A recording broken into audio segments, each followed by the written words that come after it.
Hello everyone, जैसा कि आप सबको पता है कि वीकली जो रिवीजन की क्लास है वो हमारी हर संडे आती है। तो आज संडे है तो डिस्कस करेंगे वीकली रिवीजन की क्लास को लेकर।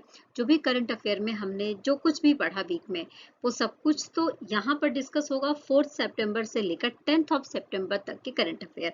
तो चलिए स्टार्ट करते हैं क्या क्या है हमारे पास। सबसे पहले पुरुष हॉकी 5S एशिया कप 2023 को कहां पर आयोजित किया गया था, ये क्वेश्चन पूछा जा रहा है।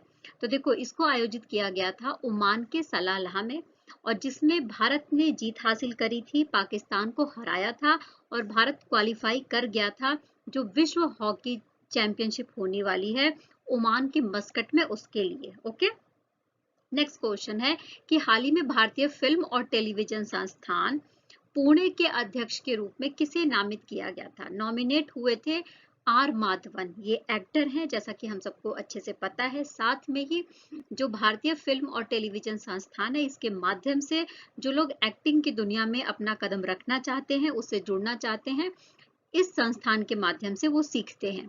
तो जिसके अध्यक्ष बन गए हैं आर माधवन। ओके, नेक्स्ट बात करेंगे राष्ट्रीय केमिकल्स एंड फर्टिलाइजर्स लिमिटेड को कब सार्वजनिक उद्यम विभाग के द्वारा नवरत्न दर्जा दिया गया है। यानी ये जो कंपनी है जिसका नाम है राष्ट्रीय केमिकल्स एंड फर्टिलाइजर्स लिमिटेड, इसको नवरत्न का दर्जा दे दिया गया है। और पूछा जा रहा है कि ये दर्जा इसको कब दिया गया है। तो डेट है 2 सितंबर 2023। यानी अब ये 1000 करोड़ रुपए तक का निवेश कर सकती है बिना किसी सरकारी परमिशन के, क्योंकि जो नवरत्न की कंपनियां होती हैं उनकी खास बात सबसे ज्यादा यही होती है। नेक्स्ट क्वेश्चन है कि हाल ही में किसने आधिकारिक तौर पर अक्टूबर को हिंदू विरासत माह घोषित किया है। तो जो अमेरिका है वहां का एक राज्य है जिसका नाम है जॉर्जिया। तो जॉर्जिया के द्वारा एक प्रस्ताव पारित किया गया और ये बोला गया कि अक्टूबर के महीने को हिंदू विरासत माह घोषित किया जाएगा। इसके पीछे का रीजन ये था कि जो हिंदू संस्कृति है वो कितनी प्राचीन है, और साथ ही पूरी दुनिया में तीसरे नंबर पर हिंदू धर्म आता है, यानी कि उसके फॉलोवर्स तीसरे नंबर पर आते हैं अगर नंबर्स ऑफ मेंबर्स की बात करी जाए तो। साथ में ही जो अमेरिका है वहां पर हिंदुओं की संख्या बहुत ज्यादा है, यानी कि भारतीय मूल के अमेरिकी नागरिक आपको बहुत ज्यादा मिल जाएंगे। और वहां के हर एक डिपार्टमेंट में आपको अमेरिकी नागरिक मिल जाएंगे जो भारतीय मूल के हैं। तो इस बात को ध्यान में रखते हुए ही जॉर्जिया के द्वारा ऐसा किया गया है। देखो, नेक्स्ट क्वेश्चन है कि भारत के सबसे बड़े घरेलू स्तर पर किस स्थान पर निर्मित 700 मेगावाट के परमाणु ऊर्जा संयंत्र के पूर्ण क्षमता संचालन की घोषणा की गई है। यानी ये जो परमाणु ऊर्जा संयंत्र है ये अपनी पूरी कैपेसिटी का इस्तेमाल कर रहा है। तो अब यहाँ पर पूछा जा रहा है कि वो संयंत्र का नाम क्या है। तो ये है गुजरात का काकरापार, जिसके बारे में अनाउंसमेंट करी गई थी प्रधानमंत्री नरेंद्र मोदी जी के बारे में के द्वारा। ओके, नेक्स्ट क्वेश्चन ये है कि ASI यानी कि जो हमारा आर्कियोलॉजिकल सर्वे ऑफ इंडिया है उसके द्वारा अडॉप्ट ए हेरिटेज 2.0 कार्यक्रम, भारतीय विरासत ऐप और ई अनुमति पोर्टल, इन तीनों का अनावरण किया गया। और डेट पूछी जा रही है यहाँ पर, तो 4 सितंबर 2023 को ऐसा किया गया है। अडॉप्ट ए हेरिटेज 2.0 के तहत जो लोग किसी भी हेरिटेज साइट को अडॉप्ट करना चाहते हैं उनके बारे में पूरी जानकारी यहाँ पर स्टेट वाइज आपको देखने को मिल जाएगी। भारतीय विरासत ऐप के माध्यम से आप भारत की विरासत के बारे में जानकारी ले सकते हैं। इसमें भी स्टेट वाइज आप सारे जो जिस भी स्टेट में जो जो विरासत है उसकी सारी जानकारी मिल जाएगी। और ई अनुमति पोर्टल के माध्यम से अगर आप किसी हेरिटेज साइट पर कोई शूटिंग करना चाहते हैं, फोटोग्राफी करना चाहते हैं या कोई भी प्रोजेक्ट चलाना चाहते हैं तो उसके लिए अनुमति ले सकते हैं। क्लियर? आइए नेक्स्ट क्वेश्चन देखते हैं। तो भारत में किसकी जयंती पर हर साल 5 सितंबर को शिक्षक दिवस मनाया जाता है। तो अभी हमने रिसेंटली में शिक्षक दिवस सेलिब्रेट किया। तो भारत का जो राष्ट्रीय शिक्षक दिवस है वो हर साल डॉक्टर सर्वपल्ली राधाकृष्णन जी की जयंती पर मनाया जाता है। डॉक्टर सर्वपल्ली राधाकृष्णन जी भारत के पहले उपराष्ट्रपति थे और 10 सालों तक ये उपराष्ट्रपति रहे और बाद में ये 5 साल के लिए राष्ट्रपति भी चुने गए थे। ओके, नेक्स्ट बात करेंगे अंतर्राष्ट्रीय दान दिवस की स्थापना किस उपलक्ष्य में की गई थी।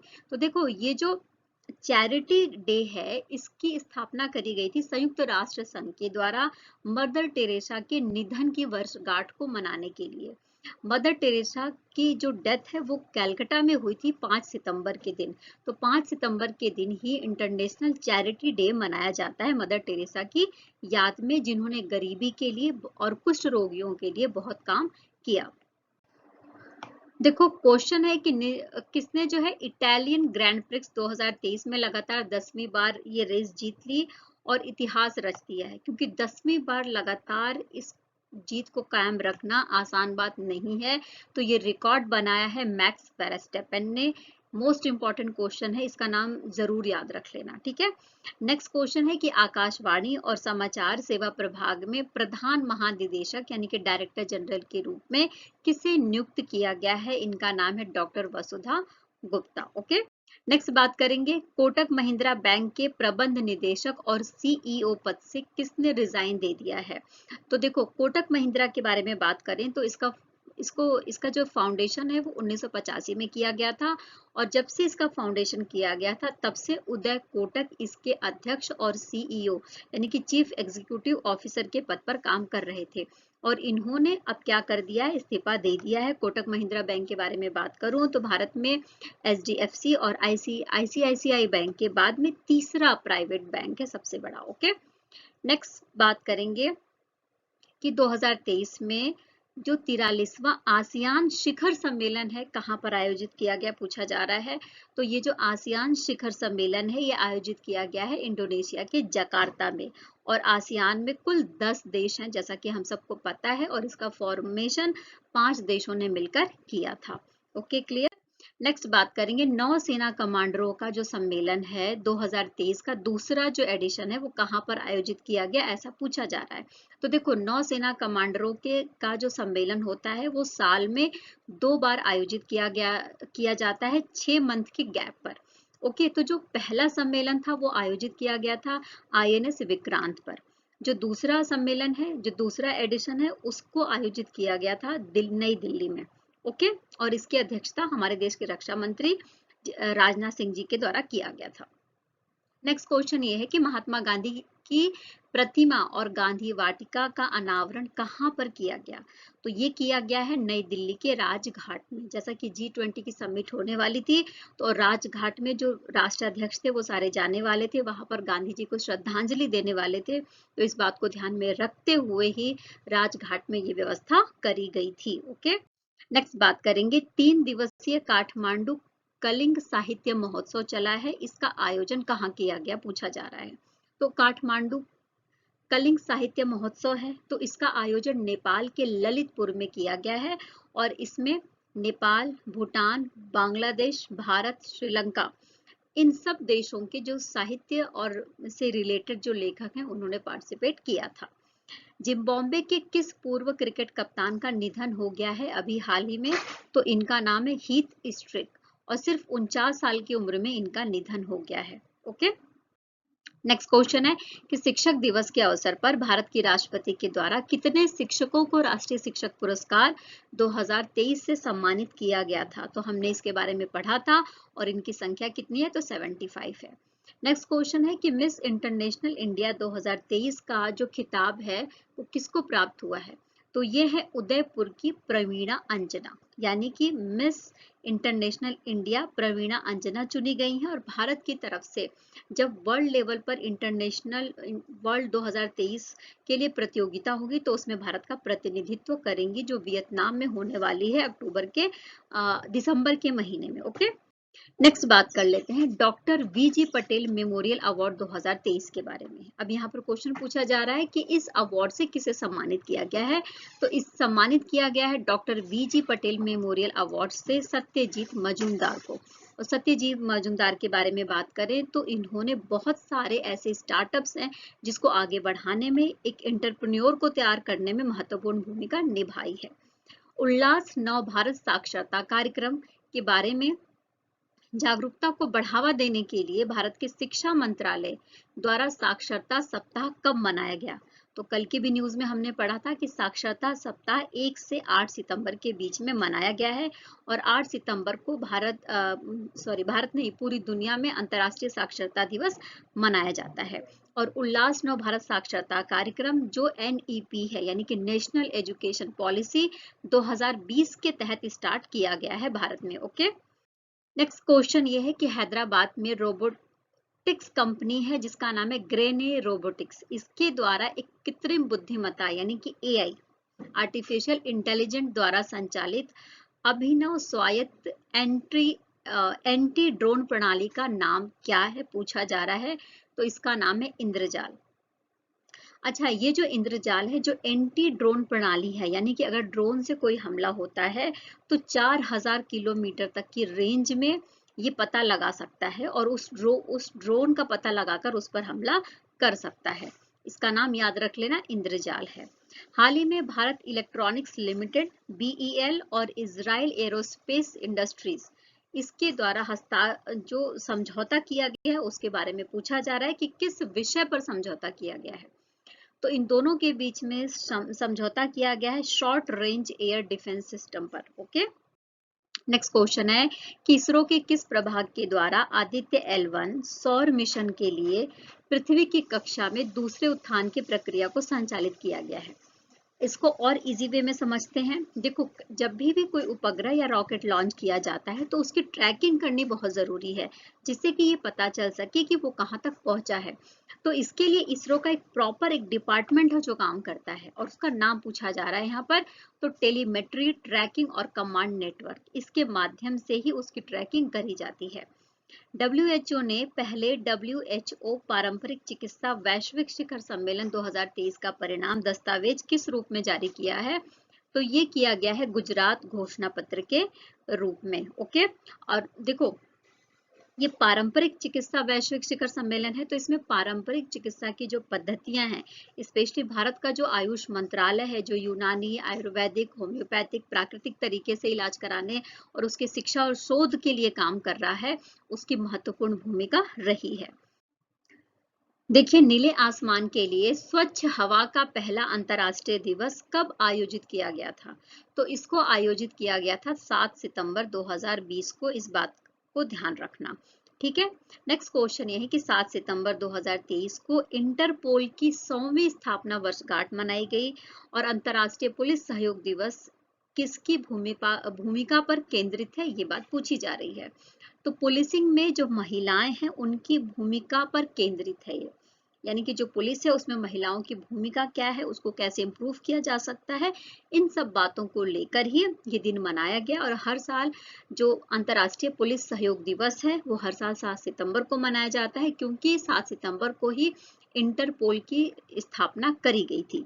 इंटरपोल के बारे में बात करें तो पूरी दुनिया में अंतर्राष्ट्रीय लेवल पर पुलिस आपराधिक सहयोग संगठन के रूप में इसे समझ सकते हैं हम। ओके, नेक्स्ट बात करेंगे ISSF विश्व चैंपियनशिप 2023 के बारे में। इसमें भारत का कौन सा स्थान है पूछा जा रहा है। तो इसमें भारत का तीसरा स्थान है। पहला स्थान चाइना का है, दूसरा स्थान यूक्रेन का है और तीसरा स्थान भारत का है, जैसा कि हमने पढ़ा था। नेक्स्ट क्वेश्चन है कि भारतीय IT और तकनीकी व्यापार निकाय NASSCOM के नए चेयरपर्सन बने हैं। जरूर याद रख लेना, इंपॉर्टेंट क्वेश्चन है। NASSCOM के नए चेयरपर्सन कौन बन गए हैं। तो राजेश नाम्बियार। ओके, हाल ही में मध्य रेलवे के प्रधान मुख्य परिचालन प्रबंधक के रूप में किसे नियुक्त किया गया है। तो मध्य रेलवे का जो डिपार्टमेंट है उसके लिए परिचालन प्रबंधक के रूप में यानी कि एक ऑपरेटिंग मैनेजर के रूप में नियुक्त किया गया है श्याम सुंदर गुप्ता को। रेलवे के लिए इंपॉर्टेंट क्वेश्चन है ये। नेक्स्ट क्वेश्चन है कि अंतरराष्ट्रीय मैच में खेलने वाली पहली ट्रांसजेंडर क्रिकेटर कौन है। देखो, कोई भी चीज जो पहली बार होती है वो इम्पोर्टेंट होती है। तो ट्रांसजेंडर महिला क्रिकेटर के रूप में इनका नाम सामने आया है, तो जरूर याद रख लीजिएगा। कनाडा की है डेनियल मैकगेही। ओके, जो अभी बांग्लादेश में 2024 में जो महिला T20 वर्ल्ड कप होने वाला है उसके लिए कनाडा अपनी टीम तैयार कर रही है और कनाडा ने इनको चुना है अपनी टीम के लिए, जिनका नाम है डेनियल मैकगेही, जो ट्रांसजेंडर है। क्लियर। नेक्स्ट बात करते हैं, टाटा स्टील शतरंज इंडिया टूर्नामेंट के महिला रैपिड वर्ग में किसने जीत हासिल करी थी? तो महिला ग्रैंड मास्टर हैं भारत की, जिनका नाम है दिव्या देशमुख। इन्होंने जीत हासिल करी थी और इन्होंने रिकॉर्ड भी बनाया था। रिकॉर्ड इसलिए बनाया था क्योंकि इन्होंने चाइना की नंबर 1 शतरंज खिलाड़ी को हराया था। हिमाचल प्रदेश में उद्घाटन की गई मुख्यमंत्री खेल क्षमताओं पुनर्निर्माण आकांक्षाओं और आजीविका योजना, जिसको सबल योजना भी कहते हैं, किससे संबंधित है पूछा जा रहा है। तो ये दिव्यांग बच्चे से संबंधित है। देखो, जो दिव्यांग बच्चे हैं हिमाचल प्रदेश के 3 स्टेट लिए गए इसमें।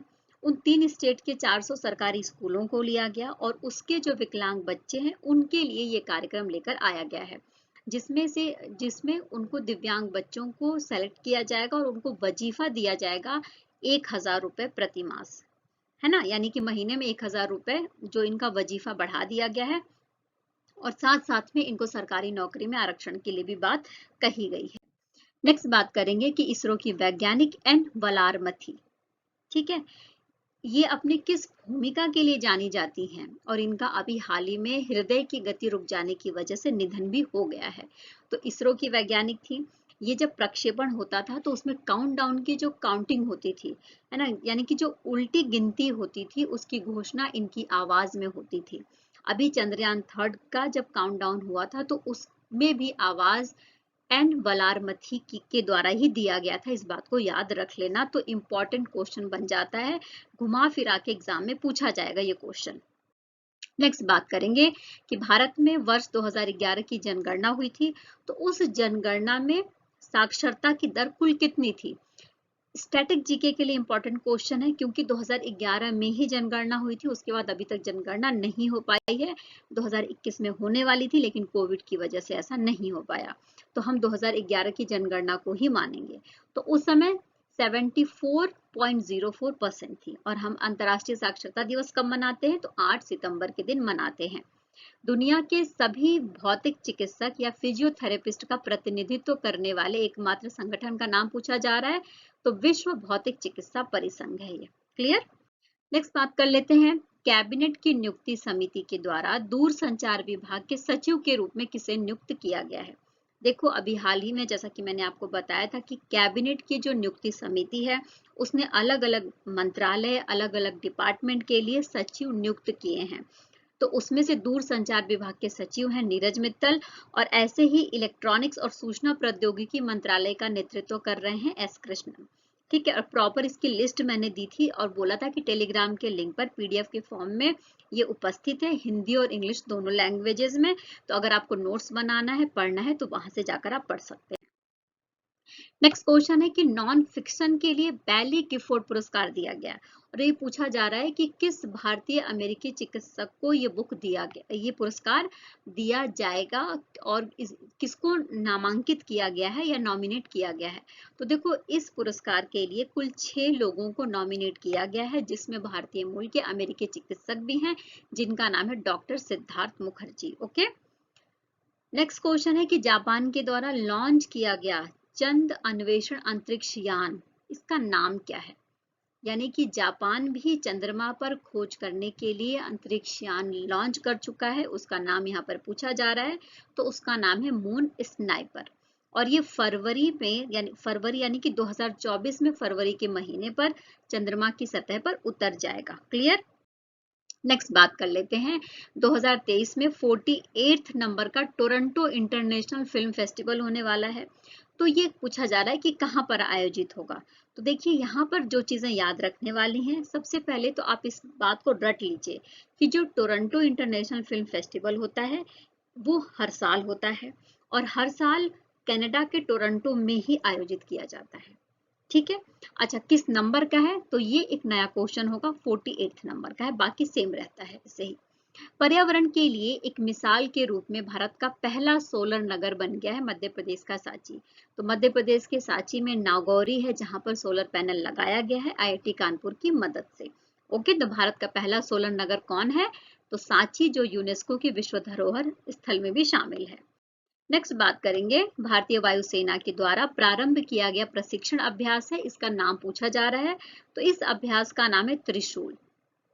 भारतीय वायुसेना के द्वारा जो भारत का पश्चिमी एरिया है, स्पेशली कश्मीर के लेह से लेकर जो राजस्थान के नाग वाला एरिया है, वहां पर यह अभ्यास किया जा रहा है। इस बात को आप ध्यान रख लेना। केंद्र सरकार के द्वारा मंजूरी प्रदान किया गया कि मेडिकल शिक्षा में सरकारी स्कूल के छात्रों के लिए 10% आरक्षण किस राज्य से संबंधित है?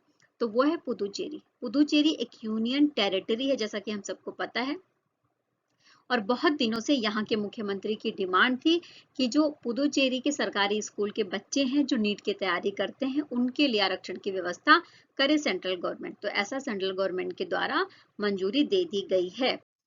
नेक्स्ट बात करेंगे, प्रसिद्ध हिंदुस्तानी शास्त्रीय गायिका थी जिनका नाम था मालिनी राजुरकर। ये किस घराने से संबंधित थी? तो ग्वालियर घराने से संबंधित थी और इनका 82 वर्ष की उम्र में निधन हो गया था। ओके। प्रधानमंत्री मोदी की सुरक्षा के लिए जिम्मेदार स्पेशल प्रोटेक्शन ग्रुप के डायरेक्टर थे, इनका नाम पूछा जा रहा है और इनका हाल ही में निधन हो गया है। तो इनका नाम है अरुण कुमार सिन्हा। ठीक है।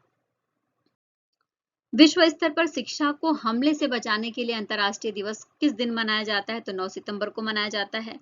विश्व विद्युत वाहन दिवस नामक पहल की शुरुआत सर्वप्रथम किसके द्वारा करी गई थी? तो sustainability media company green TV के द्वारा करा गया था ऐसा।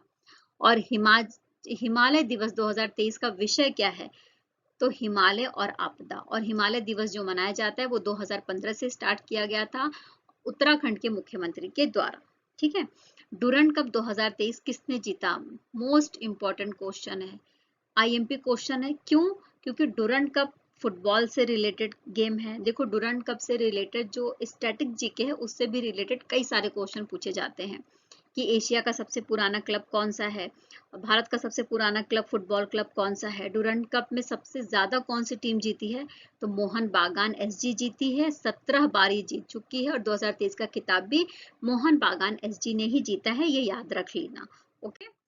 नेक्स्ट बात करेंगे, 2024 में जो उद्घाटन जायद चैरिटी मैराथन है इसकी मेजबानी किस राज्य के द्वारा की जा रही है? तो केरल के द्वारा इसकी मेजबानी करी जा रही है। इसको थोड़ा समझ लेते हैं।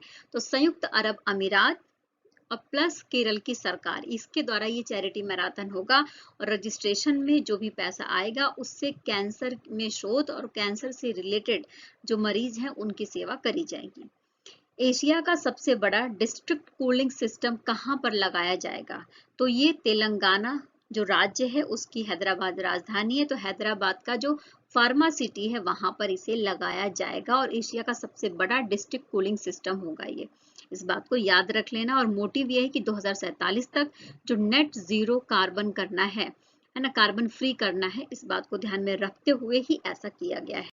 नेक्स्ट बात करेंगे गति शक्ति विश्वविद्यालय के बारे में जो गुजरात के वडोदरा में है। यहाँ पर एरोस्पेस शिक्षण और अनुसंधान के लिए किसके साथ समझौता किया गया है या साझेदारी करी गई है? तो ये है एयरबस के साथ समझौता किया गया है। गति शक्ति विश्वविद्यालय के बारे में बात करेंगे तो 2022 में संसद में एक अधिनियम के तहत इसके निर्माण करने की बात करी गई और ये स्पेशली इसका जो काम है परिवहन के क्षेत्र में है ना। और इसके चांसलर कौन है? तो हमारे रेल मंत्री अश्विनी वैष्णव जी हैं, तो अश्विनी वैष्णव जी ही इसके चांसलर हैं। किस राज्य के द्वारा ट्रांसजेंडर समुदाय के लिए पेंशन और ओबीसी दर्जे को मंजूरी दे दी गई है? ये भी आईएमपी क्वेश्चन है। झारखंड के जो मुख्यमंत्री हैं हेमंत सोरेन, उनके द्वारा ये घोषणा करी गई थी कि जो ट्रांसजेंडर है जिनकी उम्र 18 साल हो गई है और जिनके पास वोटर आईडी कार्ड है, उन्हें क्या दिया जाएगा? उन्हें प्रतिमाह 1000 रुपए दिया जाएगा पेंशन के रूप में और सरकारी नौकरी में आरक्षण की व्यवस्था करी जाएगी क्योंकि उनको ओबीसी के दर्जे में लेकर आया जाएगा। ओके। देखिए, एमएसएमईज के लिए simply save merchant SBI card किसने जारी करा है, पूछा जा रहा है। तो देखो, simply save merchant SBI card के द्वारा जारी करा गया है। एसबीआई के मुख्यालय महाराष्ट्र के मुंबई में ऐसा किया गया। ओके। नेक्स्ट क्वेश्चन है कि विश्व की सबसे ऊंची नटराज प्रतिमा कहां पर स्थापित की गई है? तो G20 का शिखर सम्मेलन हो रहा है भारत मंडपम में, वहां पर आप देखेंगे तो अष्ट धातु और मिश्र धातु से निर्मित सबसे ऊंची नटराज प्रतिमा आपको देखने को मिल जाएगी। 27 फीट ऊंची है, 18 टन इसका वजन है। तमिलनाडु के तंजावुर में इसको तैयार किया गया है। ओके। नेक्स्ट बात करेंगे विश्व आत्महत्या रोकथाम दिवस कब मनाया जाता है, तो 10 सितंबर को मनाया जाता है। और विश्व प्राथमिक उपचार दिवस किस दिन मनाया जाता है, तो ये सितंबर के दूसरे शनिवार को मनाया जाता है। इस बात को याद रख लेना। ओके, जो 37 नंबर का राष्ट्रीय खेल है, इसके लिए मशाल लॉन्च किया गया है और पूछा जा रहा है कि ये जो मशाल लॉन्च किया है ये कहाँ पर किया गया है, तो ये किया गया है गोवा में। ओके, और गोवा में गोवा के जो मुख्यमंत्री हैं, गोवा के जो राज्यपाल हैं, उनके द्वारा किया गया। और साथ में ही जो जो हमारा राष्ट्रीय खेल है उसका जो राष्ट्रीय गान है ना, वो गाया गया है अमिताभ बच्चन की आवाज में। इस बात को ध्यान रख लेना। गोवा सहित जो 4 स्टेट है वहां पर ये मशाल घूमेगी। National payments corporation of India के द्वारा शुरू की गई संवादी भुगतान पहलों का नाम पूछा जा रहा है। तो देखो, national payments corporation of India के द्वारा जो ये भुगतान इनिशिएटिव है जिनको लॉन्च किया गया है, इनका नाम है हेलो यूपीआई और भारत बिल पे कनेक्ट। यानी जैसे आप एलेक्सा, जो एक तरीके का वॉइस असिस्टेंट है, यानी जैसे ही आप कुछ बोलते हैं एलेक्सा तुरंत उसका रिजल्ट आपको देता है, उसी तरीके से हेलो यूपीआई और भारत बिल पे कनेक्ट के माध्यम से आपको कहीं से बिल प्राप्त हो सकता है और आप उसका भुगतान भी इजीली कर सकते हैं। ओके, नेक्स्ट क्वेश्चन ये है कि तमिलनाडु के किस उत्पाद को भौगोलिक संकेत टैग प्राप्त हुआ है, तो यह है सलेम सागो।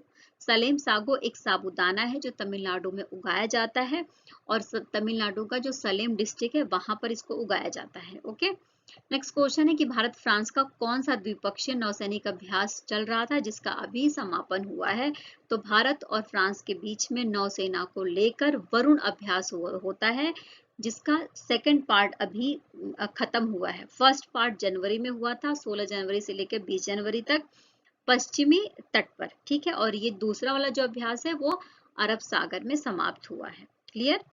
नेक्स्ट बात करेंगे कि महिला फैशन ब्रांड डब्ल्यू है। ठीक है, तो इसके लिए ब्रांड एम्बेसडर के रूप में चुना गया है अनुष्का शर्मा को। अनुष्का शर्मा उत्तर प्रदेश के अयोध्या से बिलोंग करती है, यहीं पर इनका जन्म हुआ था 1988 में। आवागमन के अनुभवों को बेहतर बनाने के लिए और डिजिटल भुगतान के उपयोग को प्रोत्साहित करने के लिए नेशन फर्स्ट ट्रांजिट कार्ड किसने लॉन्च किया है, तो देखो नेशन फर्स्ट ट्रांजिट कार्ड के बारे में अगर मैं बात करूं तो आरबीआई के द्वारा एक समिति बनी थी। उस समिति के द्वारा ये डिसाइड किया गया था कि नेशन फर्स्ट ट्रांजिट कार्ड बनाया जाना चाहिए, जिससे कि इजिली लोग जो भुगतान की प्रक्रिया है उसको अपना सके। तो अब इसे लॉन्च कर दिया गया है भारतीय स्टेट बैंक के द्वारा। ठीक है, भारतीय स्टेट बैंक का मुख्यालय महाराष्ट्र के मुंबई में है। नेक्स्ट बात करेंगे, राधिका अयंगर है, इनकी एक पुस्तक है, उस पुस्तक का विमोचन किया गया है और बुक का नाम यहाँ पर पूछा जा रहा है। तो राधिका अयंगर पेशे से पत्रकार है और इनके द्वारा बुक लिखी गई है fire on the Ganga, life among the dead in Banaras. यानी जो यूपी में बनारस है वहां पर आप देखोगे तो हिंदू धर्म के अकॉर्डिंग जिन लोगों की मृत्यु हो जाती है उनको गंगा किनारे या तो जलाया जाता है और फिर उनकी अस्थियों को प्रवाहित कर दिया जाता है। तो इसमें मृत्यु का समय और मृत्यु के बाद का जो समय होता है उसके बारे में इस बुक में लिखा गया है। सबसे बड़ी अर्थव्यवस्थाओं वाले देशों के समूह G20 के भारत में आयोजन के दौरान किस किसको स्थायी सदस्य बनाया गया है। देखो, G20 के राष्ट्राध्यक्ष हैं, उनकी उनकी जो समिट है वो होने वाली थी नई दिल्ली में, तो 9 को हो चुकी थी, 10 को यानी कि आज ही फाइनली हो गई है ना। तो अब इसमें भारत के प्रयासों से, भारत लगभग 3 महीने पहले से ही प्रयास कर रहा है कि जो अफ्रीकी संघ है वो शामिल हो जाए। तो अफ्रीकी संघ के देशों को शामिल किया गया है स्थायी सदस्य के रूप में। ठीक है, अच्छा, इस अफ्रीकी संघ में कुल 55 देश हैं, इस बात को आप याद रख लीजिएगा, क्वेश्चन बन सकता है। अब ये G20 था, इसमें 19 देश थे।